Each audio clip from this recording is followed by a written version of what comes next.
السلام علیکم ورحمۃ اللہ وبرکاتہ۔ تو ناظرین، آج ہم بات کریں گے 5 اسلامی سوالات کے بارے میں اور جانیں گے ان کے جوابات۔ آئیے شروع کرتے ہیں، بڑھتے ہیں پہلے سوال کی طرف۔ تو آج کا پہلا سوال ہے کہ جنگ احد میں وہ کون سے 2 بچے تھے جنہیں کم عمری کے باوجود جنگ میں حصہ لینے کی اجازت دی گئی؟ اس کا جواب ہے کہ وہ 2 بچے رافع بن خدیج اور سمرہ بن جندب رضی اللہ عنہما تھے۔ آج کا دوسرا سوال ہے کہ حضرت حمزہ رضی اللہ تعالی عنہ کا قاتل کون شخص تھا؟ اس کا جواب ہے کہ حضرت حمزہ رضی اللہ تعالی عنہ کا قاتل وحشی بن حرب تھا۔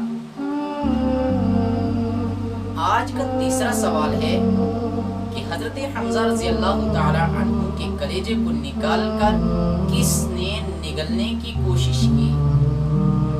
اس کا جواب ہے کہ حضرت حمزہ رضی اللہ تعالی عنہ کے کلیجے کو نکال کر جس نے نگلنے کی کوشش کی وہ ابو سفیان کی بیوی ہندہ بنت عتبہ تھی۔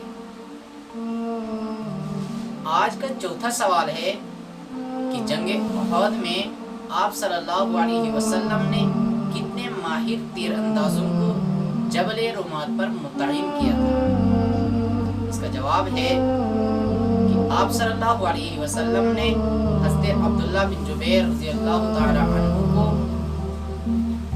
اور ان کی سربراہی میں 49 افراد کو، یعنی پورے 50 افراد کو جو ماہر تیر انداز تھے جبل رمات پر متعین کیا تھا۔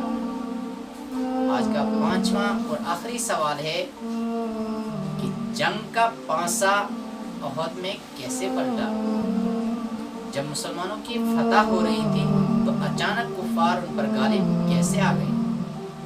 اس کا جواب ہے کہ جو ماہر تیر انداز آپ صلی اللہ علیہ وسلم نے جبل رمات پر متعین کیے تھے، جب انہوں نے دیکھا کہ کفار پسپا ہو رہے ہیں تو انہوں نے اپنی جگہ کو چھوڑ دیا، حالانکہ آپ صلی اللہ علیہ وسلم نے ان کو حکم دیا تھا جب تک میں آپ لوگوں کو وہاں سے ہٹنے کا نہ کہوں تب تک اپنی جگہ سے نہیں ہلنا۔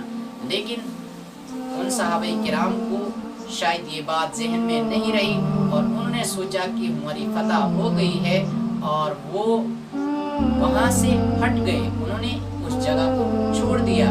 یہ دیکھ کر خالد بن ولید جو اس وقت کفار کے سرداران میں سے تھے، ابھی تک مسلمان نہیں ہوئے تھے، پیچھے سے پلٹ کر وار کیا اور جنگ کا پانسا پلٹ گیا۔ تو ناظرین، یہ تھے آج کے 5 سوالات جن کے جوابات آپ کے سامنے رکھے گئے۔ امید ہے آپ کو ویڈیو پسند آئی ہوگی، تو لائک اور شیئر ضرور کریں اور ساتھ میں چینل پہ نئے ہوں تو سبسکرائب کرنا نہ بھولیں۔ السلام علیکم ورحمۃ اللہ وبرکاتہ۔